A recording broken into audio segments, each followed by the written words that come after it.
Well, good evening, everyone. Yes, I am live again, and this time we're going to explore chapter 4.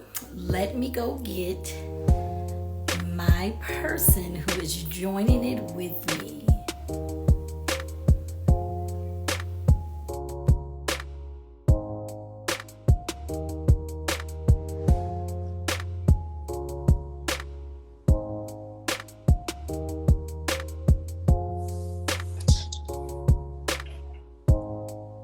Can you hear me? Yes, I can.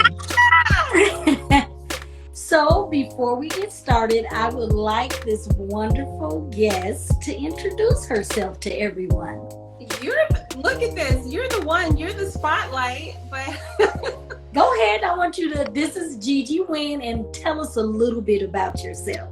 all right. So I am Gi Wynn, and I am the founder of Inspiring Trees of Hope. And yeah, I have. I don't even know what to say. That's it. I'm the founder. I'm a mom, a wife. Yeah. That's it. Like I don't even know what to say because I All was. right. You know what I was thinking? I was Well, thinking, it's not really going to be about me because it's about you.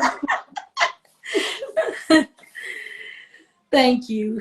And so I know you want to know, what does she have to do with your book in chapter 4? Well, let me tell you. Chapter 4, she married him also. Now, of course, let's not be messy. It was not at the same time. I know you thought it. Did they? No, we didn't. She married him first. She had the children with him. And then years later, I married him also. So, Gigi, when chapter 4, husband, introduced me to you, what were your first thoughts? I felt bad for you. I, um, I was like, she seems like a very sweet woman, and I hope that he has his stuff together. Like I hope this is it. I remember the conversation that we had when I first met you, and you were Mhm. introducing yourself, and I was like, gosh, she's so sweet. And then you were telling me your name and just introducing yourself. And then you were like, and I go to church. And I was like, okay. I remember that too. I was just waiting for you to say it. Go ahead. I was like, okay.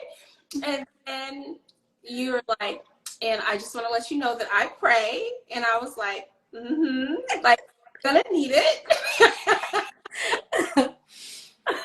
But I thought it was cool. I never, um, the whole time that you were with him, I never felt like the kids weren't safe with you. Like that was a blessing. They always had good things to say. So, Yeah. And um, I did. I loved them. They were great. They really were. I um, I just I read um, chapter 4 again because I had read it before. Mm-hmm. I was like, I'm gonna read it again, and then I read it and I was thinking about how there were so many things that were a common denominator, even though um, I married him first and then years later you married him, I just was like, there's so many things that were in common. One of them that hit me, and I didn't tell you this, but I was thinking about it today, is that, your book is, I just wanted to be a wife. You wanted to be this great wife, right? Mm-hmm. I just wanted to be a wife. And as I was reading chapter 4 again, I was like, I just wanted a whole family. I just wanted a mom, a dad, and kids. Like, Yeah. I wanted to do whatever it took to make sure that the kids had both their parents, right? Yes. As I was reading again, and just the sacrifices that we both made to create lives that, you know, we wanted, that were perfect to us. Yes. The sacrifices that we were willing to make for something that we thought was perfect. Yeah, crazy. That is crazy. That is crazy good. And what's interesting is because I've been married, like I said before, 4 times, I've dealt with other moms. And I've always gotten along with them, you know, and even with you, I've never had these feelings of she's so ridiculous. Oh my God, she's so unreasonable. What are we doing? I never really, I mean, just in all honesty, I never really had those feelings at all. So that was a blessing too, that we were able to just get along. And we both were in the daycare industry at the time. I had my own family daycare. He said that, he's like, huh, y'all both have daycare. So he thought that was interesting. A lot of similarities. It really, really was a lot of similarities. Yeah. So when did you start seeing the pattern of this is about to be over, and you started telling your daughter? Because I think I don't want to mention names. I mean, I know they're grown, but I just want to Yeah. protect their, privacies. Yeah. Your older child, they already knew. They tried to warn me, and I didn't listen, because after everything was over, I took the oldest and youngest child out to lunch, and the oldest one was saying, I tried to tell you. I tried. He said, you just wouldn't listen. I felt bad, and I'm like, you did. And like you said, the sacrifice, because I wanted what I wanted. And in that sense, like I mentioned in chapter 4, he was going to church. I mean, he was just lining up right with what I want, going to church and everything. Well, it's that you reading it, I was like, yeah, he went to church. I mean, there were many times in church that he would get up and give a testimony Yes. about how much he loved his family and how he wanted to do X, Y, and Z, and how he wanted to be, the perfect husband and the perfect dad. And it just, it was a very false narrative that was Yes, I agree. so rather he placed that in his head, or he wanted that, or he just wanted others to believe it. I feel like his life was on repeat. Yeah. You know what I mean? It was like on repeat. And so there was something that you just said. I was trying to remember. You said something. Okay, it was about church. The oldest child knowing. Yes. Okay. So the youngest one came home and told me about what was happening. And I said, okay, I want to prepare you guys. Well, it wasn't all of them, because the baby was the only one that was really, truly talking to me about what was taking place. And so I was like, well, when you go back over to your dad's, don't be too surprised if, he tells you that they're not going to be together anymore. And the youngest said, Mom, no, you don't know. No. I said, okay. And so then the next, she comes back, right? And the youngest says, Mom, you're late. And I said, okay, this is going to go fast. I said, don't be surprised if when you get over there that you're moving. So I talked to my current husband now, and I was like, I don't think they should go back. I think that we should keep them, and whatever this transition is or whatever is going on, then, just play out, and they'll be able to go back. But they didn't want to not go back because the baby didn't believe me. It took her a minute. It really did. It did. Yeah. So I was like, okay. So then comes back again, and I say, what happened? And you were right, Mom. You were right. He said that he's gonna get his own apartment, and that we're all gonna be in the apartment, and everything is gonna be fine. And I said, that's a lie. That's not gonna happen.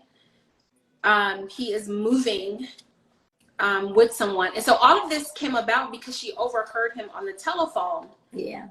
Telling someone he loved them, and that's when I knew that, I said, this is gonna go quick, this is gonna go fast, and it's gonna go by week, and then it's gonna be done. And you guys, I'm not saying she was a prophet, but that's exactly what happened. And tell everybody, how did you know? Now, you could be a prophet. I'm not saying you are not or are, but how did you know? How could you tell all of this was happening? Well, for me, the marriage was different for me because I was his first wife, and I was the second woman that had kids by him. And so there was a pattern that was formed. And so through the years that we were married, you could see different patterns that were taking place. And so I left him, but it took a lot of planning. I remember you telling me that. Yes. Yeah, it took a lot of planning, and I was a stay-at-home mom for some time, so I wasn't making any income. And so what needed to happen was that I needed to find a job. I needed to make sure that I had insurance. It's like I had to get all my ducks in a row before I jumped ship.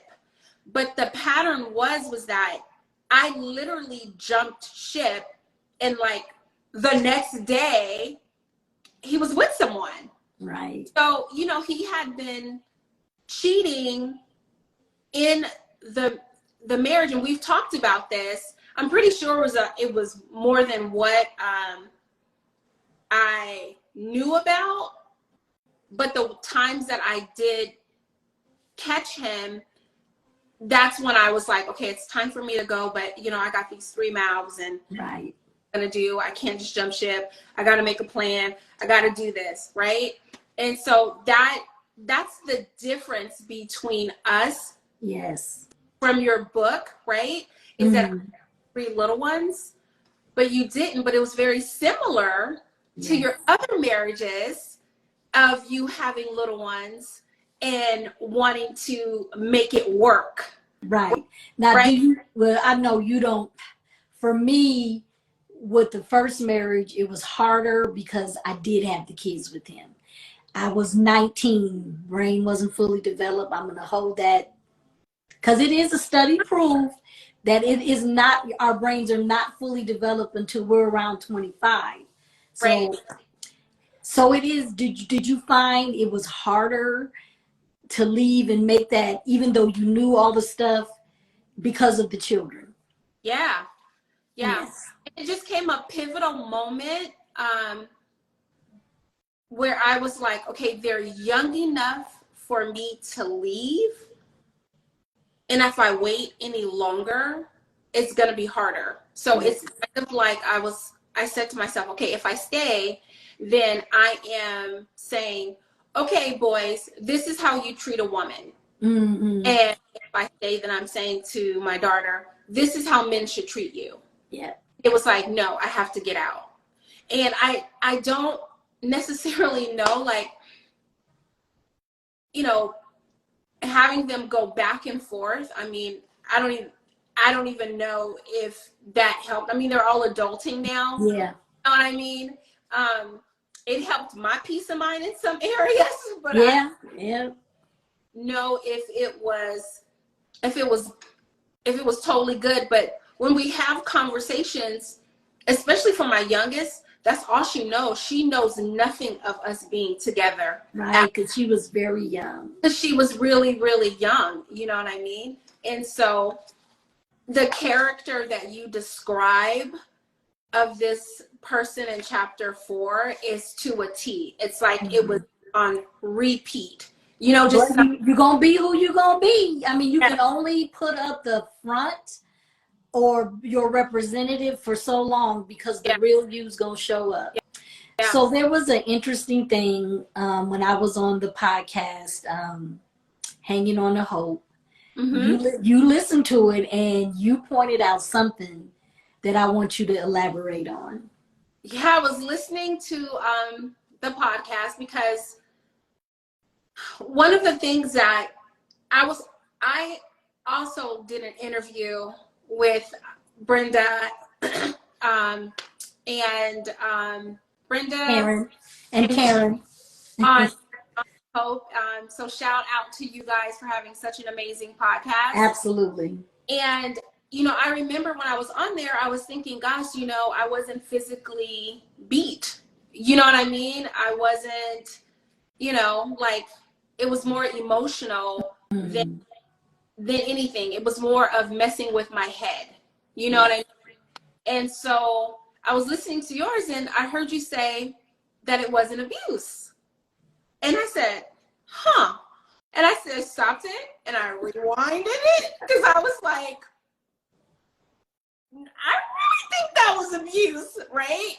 And so I called you and I was like, Lynn, I was listening to her podcast and I just wanted to get your, you know, did you think when you were married to him, did you think that parts of it or you were in an abusive, you know, marriage? And you were like, no. I answered no, because now when you get the book and read chapter 1, there was physical, emotional, and verbal abuse there. So, and my oldest daughter is a therapist, and we talked about it, and she was like, but mom, it was abuse. She was explaining to me this was a different form, more acceptable. It wasn't the hard, you know, I Yeah, had fingerprints on my neck. I mean, it wasn't that. So in my mind, this was a nicer version. God, and I really hate saying this, but yeah, that's where my mind was. That I can say that it was a nicer version of being abused, because the lying and I had to really think about what you said, yeah, because the lying and the manipulation and the mind games, like yes, you making me think I'm dumb. I know you. yes, dumb, crazy. Like pictures I would see, that is not me. I would never go there. What are you saying? Right. So I had to really think about it. And I'm going to be 100% transparent and honest. Low key, I still struggle with, was it, I mean, in my mind knows it was, but it Yeah. just, because of the other stuff. But it makes sense. I mean, like Yeah. from your perspective, it makes sense. You know what I mean? And so, how many times do we talk to other women or we're having conversations and they have been in physically abusive relationships and then they find someone that is verbally abusive and they think that, you know what? It's not it's not abuse. It doesn't feel the same. So it feels tolerable. It's like, well, I can handle it. Yes. If And I that's the bad thing. beat my behind, then I can handle somebody just putting words on me because it's like, okay, well, words don't hurt. Well, I can deal with that, right? And But it's like words do hurt. And that's a words. lie. And someone in the chat was saying that this is such a good point to bring up. And then we as women, because one of our big things is women supporting women, and then Yeah, we minimize what somebody else went through, and then they don't want to share it because it's real what you went through. I mean, like literally, I hate saying it, taking your life, your health is compromised.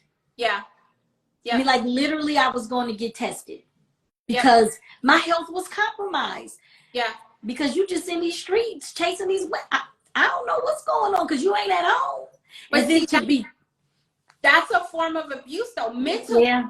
right? Emotionally, to just think that, you know what, I could be sick, or I could have something, or he gave me something, or like, what just happened here?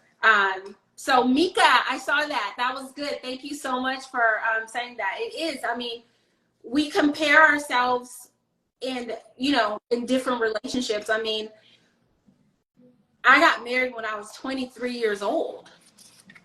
You know, I was 23 and I was 6 months pregnant. And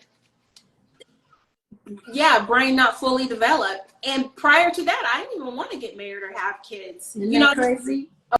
a part of the plan. I was very like about school and what I was going to do with my career. And that just didn't happen, you know? And the red flags, you mentioned red flags all through the book. Yes. If you haven't gotten the book, I'm just going to say, You can get it on Amazon. get on Amazon and get this book. We ignore the red flags. Totally. You know, we ignore them because we think, for me, it was love conquers all. Love can conquer all. Like when you love somebody, you can work through it. You can get through it. You can do this. God can do anything. Like, I'm just going to pray. I'm just Ooh-wee. going to And we put God on that thing. okay. And I was raised in the church. I know you went to church. So from my perspective, being raised in the church, and me and the ladies, Brenda and Karen, on Hanging onto Hope podcast, we talked about that my perception when I was raised in the church, and me and, well, all the marriages, but, you know, particularly with the one in chapter 4, we were doing ministry, we were in front, we were doing all this stuff. And so then I'm 51. Who wants to start over at 51? I mean, 8 months into the marriage, you already got 2 girlfriends. I was so embarrassed and I didn't want to start over. I stayed. Yeah. Because of my age, the church, and it was so new, and I was so embarrassed. Yeah. And the other thing about, you know, I just want to be clear, like, I love God. I love the church. I love. Yes, me too.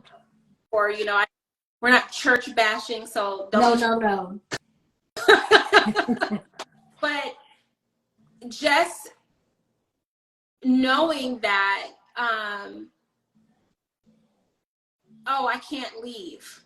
Oh, my pastor told me that I should stay and work it out, or you can get through this, or, you know, it's not going to always be like this. You know what I mean? It's not cool. It's not good at all. And so you have women and men that are stuck in marriages that they don't, because of the abuse, and because they're tied to the church, they feel like they have to stay.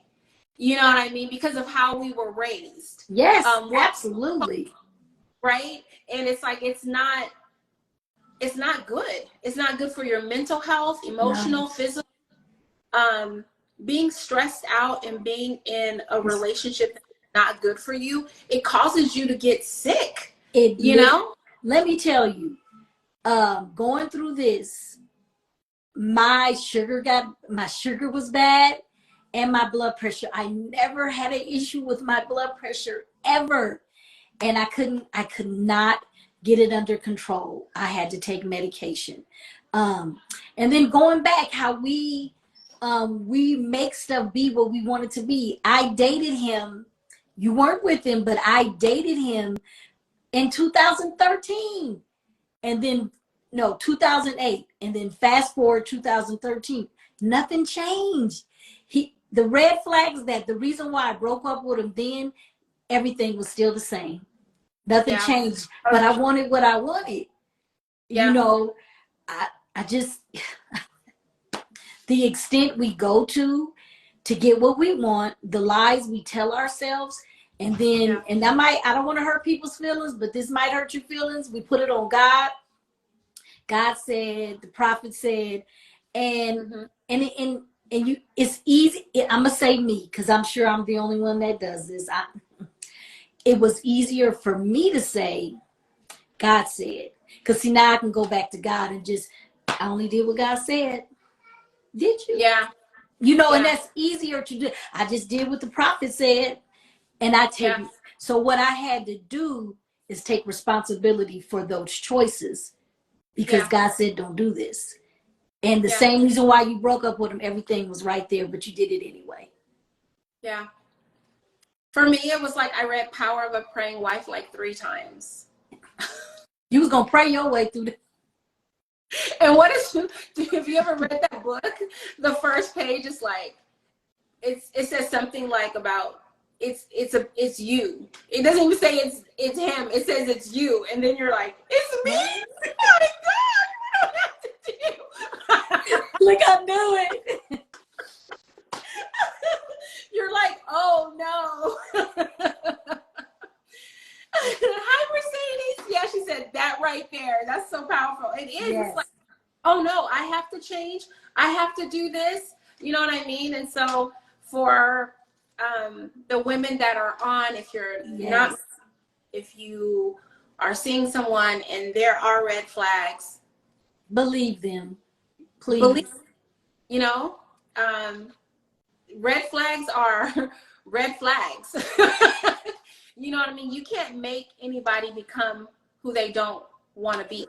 Honey, if we can get this in our whole spirit, you can't change free will. Most of these marriages, and I'm gonna do a little something on you. Most of these marriages, I'ma love you till I save you. Girl, you doing more than God did. He sent his son, and it's we choose. Even with your children, you can't save their free will. Yeah. You can't love their free will. Everybody, I mean, you know, we just blessed because the little babies, the toddlers, and some of the other ones know the little toddlers don't. We can't make them do nothing. Have you tried to make a little toddler pee? Have you tried to make a toddler eat? I mean, what, you gonna beat them into compliance? You really can't. They don't know. And even as they get older, then you reach the teenage years, and then you back at that struggle because they're wanting their independence, and you still can't get compliance for their free will. But me with my little saved smart self, I'm gonna be Junior Jesus. I'm gonna save these people because my love is that great. Just ridiculous. But we all do that. And you know what I was thinking as women, and I shouldn't say all because all is big. It says a lot. Somebody's saying it ain't me. Okay, I get you. But I feel like depending on where you're at in your life and how you were raised and the parts of you that have a void that you're trying to fill, it makes a difference on what you will allow. Yes, I agree. Subject yourself to, what you will lose your values for.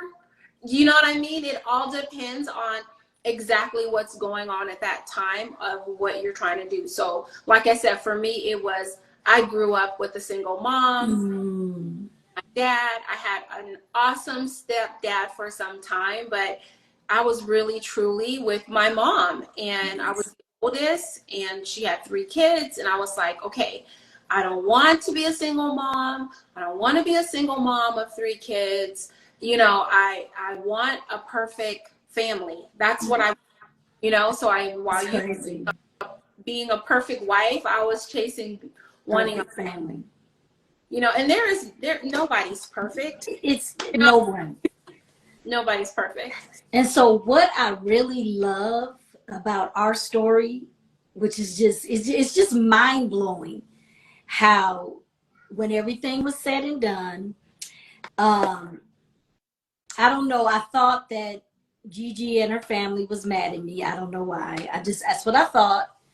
And I had a dream and in my dream, Gigi and her children were saying, we're not mad at you. We're not mad at you. And then the next day, her daughter called me, and I was just crying because no, she's like, oh my God, no, I miss you.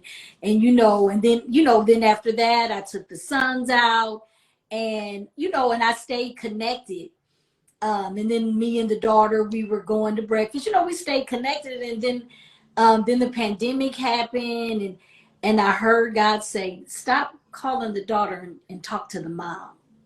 We've never talked like this before. I mean, you know, I have your children. I'm going to treat your kids right.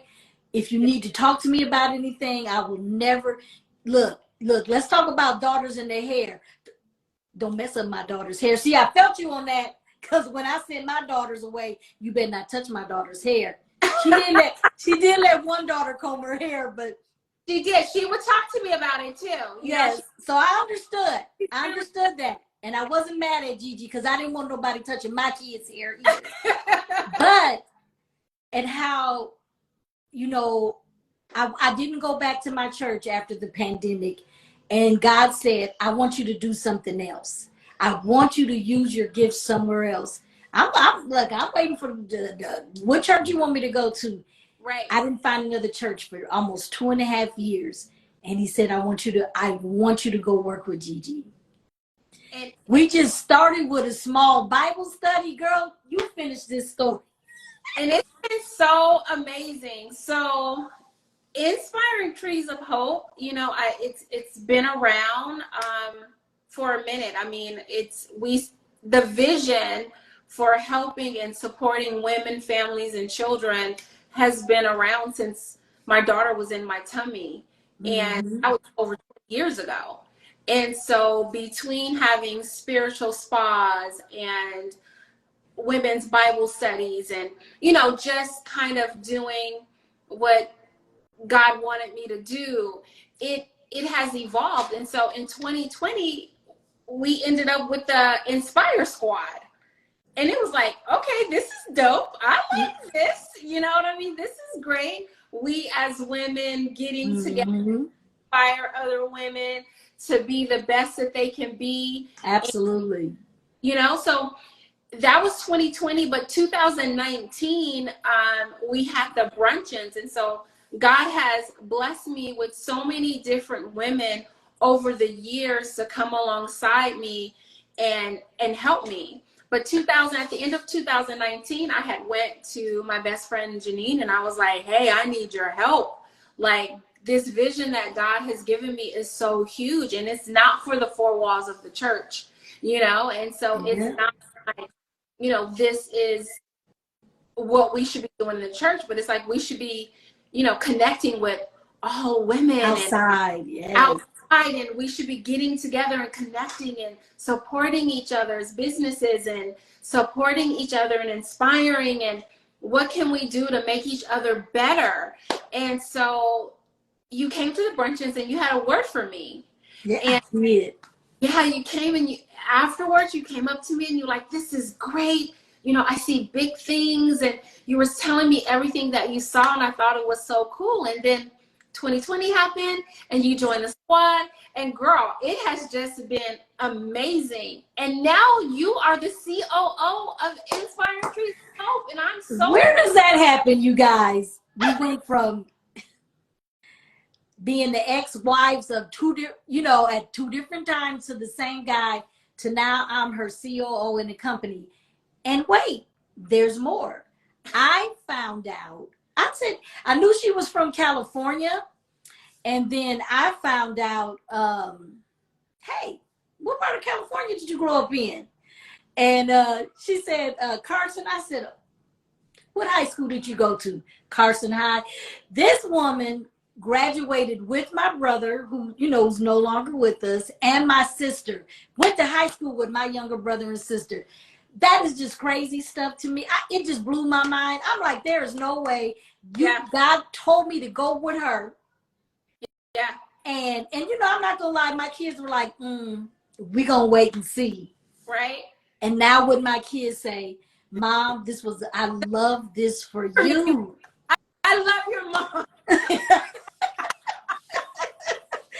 And they say, I love this for you, Mom. They see, you know, me just living my best life, traveling, and just really, you know, I'm gonna say something, you know, this Gigi had close-knit friends. Her best friend in California, Janine, shout out to Janine. And then she had women who were in her life, Kanita, Regina. They had babies together and everything. And the first time we went away as the Inspire Her group, we had our team building. I did not feel like the fifth wheel.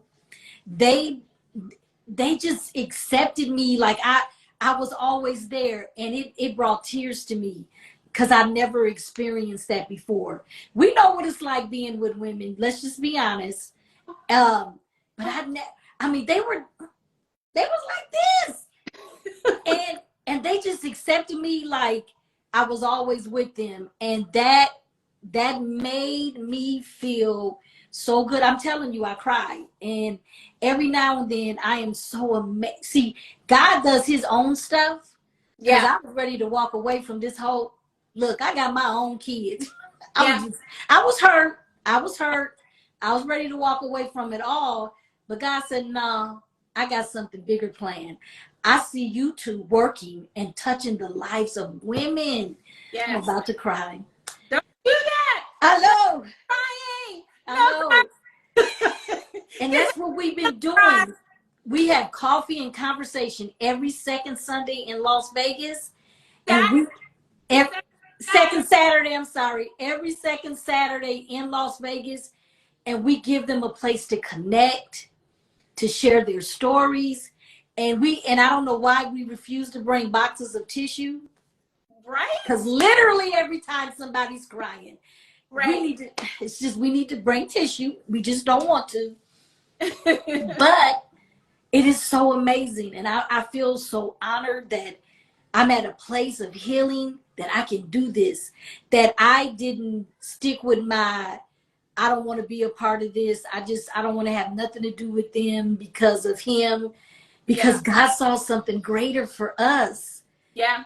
What a divine, and this is a divine connection. So even though chapter 4 is messy and ugly, like my nephew said, he took the condemned part and repurposed it for good. And that part right there, nobody can do something like that. No. Like, I'm the COO. When she said that, I'm like, girl, who, me? Are you sure? Who does that? And the cherry on top of all of it, you went to school with my brother and sister. Wow. So mind blowing. Mind Just blowing. be able to have that connection. We miss you too. You better come back. Come back. Yeah. So 2024 Coffee and Conversations is gonna be amazing, like it always is. Yes. And have a couple, I think 1 or 2 bruncheons scheduled for next year. We are going to be, the Inspire Squad is going to be in California. We are going to be in Maryland. We're going to be in Arizona. Yes. Coffee and Conversation. So we are super, super excited. But hey, you got to get this book. Yes. You have to get this book. And I just want to tell you that I'm so proud. We love you too. I just want to say that I'm so proud of you to write and be vulnerable about things, people, places. Sometimes people, they share a little bit of their story, but they're not very vulnerable. And my wish is that for every woman that is reading this, or my prayer is that they can see either what not to do, right? Like to really be able to look within themselves to say, hey, you know what? I'm finding myself in a situation and I need to do different plans. I need to do something different. Because the other part of it is that, red flags are when people tell you. Yes. About themselves. Yep. And several people come along, me included, Shalene, don't marry him. Do it. And all I saw was rainbows and unicorns. That's what I saw. Don't forget the sprinkles and fairy dust. That was it. That's all I saw. And I was like, we will be okay because God is who God is, And we love each yes, other. and everything is gonna be fine, you know? And so sometimes people ask, you know, if I could go back, would I change it? Would I still do it? And I'm a big firm believer that your choices are your choices. You make Yes. them. And so I would not change anything because then I wouldn't be married to this terrific guy that I'm married to right now. And, Yes. you know, I wouldn't be able to have a testimony. You wouldn't have wrote a book, I know. right? And things happen for a reason. Yes, they do.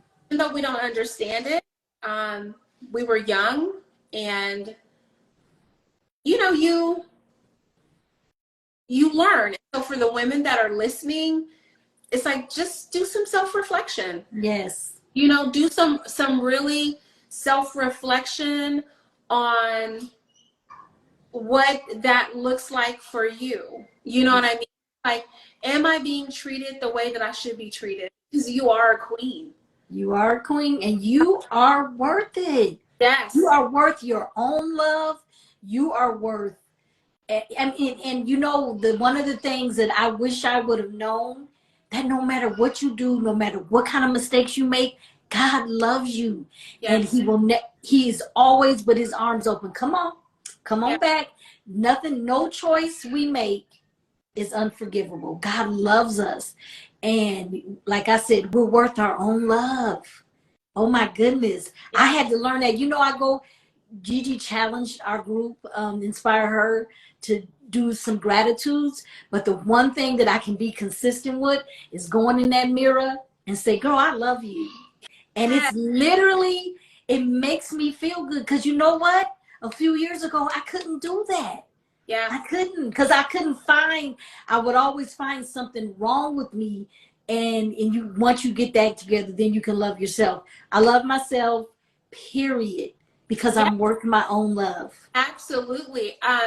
I have been on this, okay, let's lose weight. Let's get to the perfect size. And so I Oh my really goodness. have been doing this forever since I was young. And as you get older or you go through stress, remember we talked about stress, ladies. Stress, Mm-hmm. jack your body up. Jack your body up. Yes. And so I was diagnosed with fibromyalgia. And so it was like, well, what is this? And what does it do? But then my body was shut down and I couldn't work out like I used to. And so I used to get discouraged. And then I don't know, one day I just woke up and I was like, I'm so tired of chasing the younger me. Oh, come on. Is who I am, like right now. This is who I am. And I love every bit of my body, Yes. Oh. every Mm. stretch mark, every part of who I am. If I don't love me Yes. right now, then who's gonna love me? You know what I mean? Like we have to love ourselves and have confidence within ourselves to be able to just, I don't know, just hold your head up. Like you really have to just love who you are because you know Yes. you save like the perfect size jean and you look at that picture of when you were like the smallest Oh and you, my goodness. I'm gonna get back there. And it's just like, okay, well, I'm tired. The foolishness of it all. Me going in the mirror and getting upset because I didn't see that 30-year-old woman. Okay, girl, look, you're not her. And Yeah. stop chasing it. I mean, it is so freeing because remember, the two greatest things is loving God and loving others. We can't love others if we can't love ourselves. We're going to love others like we love ourselves. So if I see this thing about me that I can't love and I'm constantly criticizing myself, I'm going to give you that too because that's how I do me. Yeah. And I started there. Stop criticizing yourself. Then you will stop criticizing everybody. Stop it. And I'm Stop not it. and I'm not saying that you shouldn't be the healthiest that you should. Yes. Be healthy. You, Yes. you should be healthy and you should be exercising and you should be, Absolutely. but each one of us, our journey looks different. And Yes. embrace that. And so when we get stuck in that comparison trap of, ooh, she just lost 15 pounds and oh, I'm going to the gym and I didn't. Well, I don't know. Like, what's your health like? I mean, is there a thyroid problem going on? Do you have high blood pressure? Like, what are these things that are going on? And you have to be able to say, okay, this is what's right for me. Yes. And then if I do have some goals, do I have an accountability partner? Do I have someone that I'm able to do this with? So I'm definitely saying, you know, be your best self, but the person that you were in your 20s or in your 30s, or even when you're in your 20s, I was telling my daughter, I was like, girl, that chick you were when you were in high school, that was a different chick. That was a whole. The chick you are when you are in college, that's a different chick. And then when you're in your 20s, different chick. Different.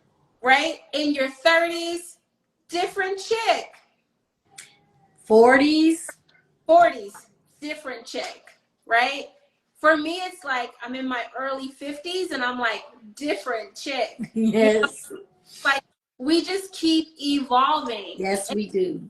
Kids and having, you know, you're having babies and like your body is constantly changing all the time.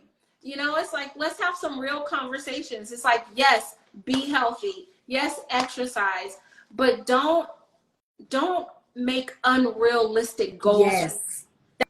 that are not attainable.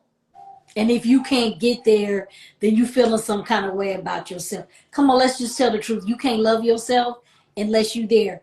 Because, you know, I've done it for years. I know I'm not alone with this. And you know what I said? Enough. Yeah. Enough. I do know that I need to stop eating so much. The truth is, I don't want to right now. But I love myself. I want to just love me. And the more you love yourself, you're going to want those things. You're going to want to be healthy. I mean, it comes slow. It's coming slow for me. Yeah. But it just feels so good because I'm 58. And when I tell y'all, that's a whole nother podcast and story. It took me so long to just look in the mirror and say, hey, what, girl? We're going to love all this. Yeah. Period. And just still do what I do.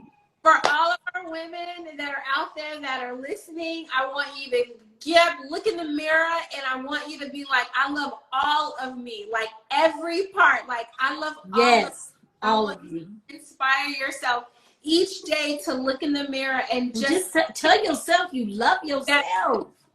No matter what. It's like embrace every part of you, every season, everything that's going on. Because you got this, Brenda J. You can love I'm telling you, it took me years. Like if I wasn't this size, then it was irrational. I'm gonna admit that if I wasn't this size, and my whole life falls apart. That is just the most irrational thing. But I at my big 58-year-old self, I'm like, you know what? You are done with this. Yeah, you're gonna love yourself, and we're done. Because this is ridiculous.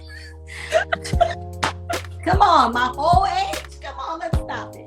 I'm just saying, I'm just like, I look in the mirror and I'm just like, you're so cute. Just yes. You're so cute, girl. Just, just embrace it. Embrace it. Well, I want to thank you, Gigi, for sharing a piece of your life, for being transparent about something that we had in common. And I really appreciate that. I am so grateful that God saw a divine connection in me and you. And it has been an amazing walk, and I am so excited to see where we're going with this. I'm really excited. Hey. Here we come. Yes. Get the book.